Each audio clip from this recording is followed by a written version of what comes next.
இந்த வீடியோவில் நம்ம எதை பற்றி பார்க்க போகிறோன்னா, கலைஞர் மகளிர் உரிமை தொகை திட்டம் குறித்து முக்கியமான அறிவிப்புகள் வெளியாகி உள்ளது. அது என்ன என்பதை பற்றி தான் இந்த வீடியோவில் நம்ம டீட்டெயிலாக பார்க்க போகிறோம். கலைஞர் மகளிர் உரிமை தொகை திட்டத்தில் பார்த்தீங்கன்னா, விண்ணப்பம் நிராகரிக்கப்பட்ட 11 லட்சத்திற்கும் மேற்பட்ட பெண்கள் மேல்முறையீடு செய்துள்ளனர். அவர்களுக்கு தொடர்ந்து கலாய்வு நடைபெற்று வருகிறது.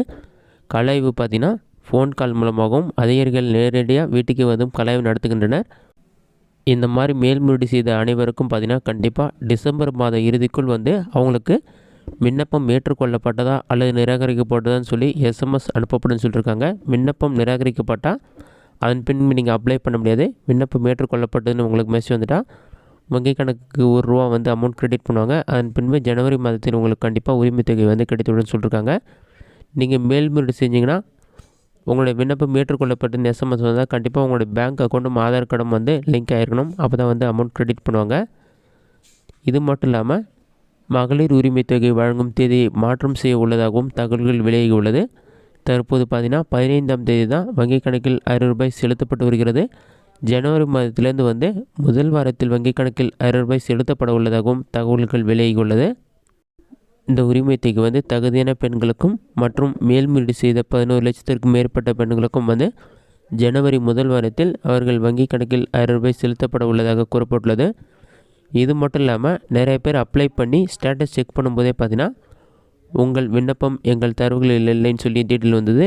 அதே சமயத்தில் ஒரு சில பேருக்கு குடும்ப அட்டை எண் எங்கள் தரவுகளில் இல்லைன்னு வந்தது.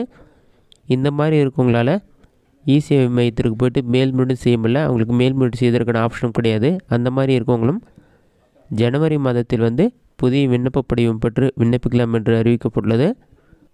மகளிர் உரிமை தொகை பெறுவதற்கு தகுதி இருந்தும் ஒரு சில பேர் இந்த திட்டத்திற்கு அப்ளை பண்ணாமல் இருந்தாங்க. அந்த மாதிரி இருக்கவங்களும் ஜனவரி மாதத்தில் புதிதாக அப்ளை பண்ணலான்னு சொல்லியிருக்காங்க. அவர்களுக்கு ஜனவரி மாத இறுதிக்குள் அவங்களுடைய விண்ணப்பம் ஏற்றுக்கொள்ளப்பட்டதா அல்லது நிராகரிக்கப்பட்டதான்னு எஸ்எம்எஸ் வரும்னு சொல்லியிருக்காங்க. ஏற்றுக்கொள்ளப்பட்டதுன்னா அவங்களுக்கும் விரைவில் பணம் கிடைக்கும்னு சொல்லி மென்ஷன் பண்ணியிருக்காங்க.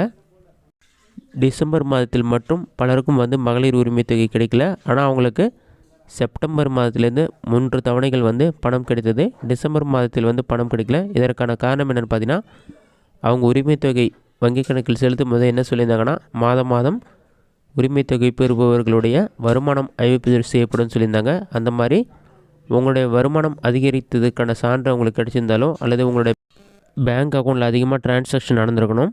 நீங்கள் லோன்கின்னு வாங்கி டிரான்சாக்ஷன் அதிகமாக நடந்திருந்தாலும் உங்களுடைய வருமானம் அதிகரித்ததாக தான் அவங்களுக்கு கணக்கு.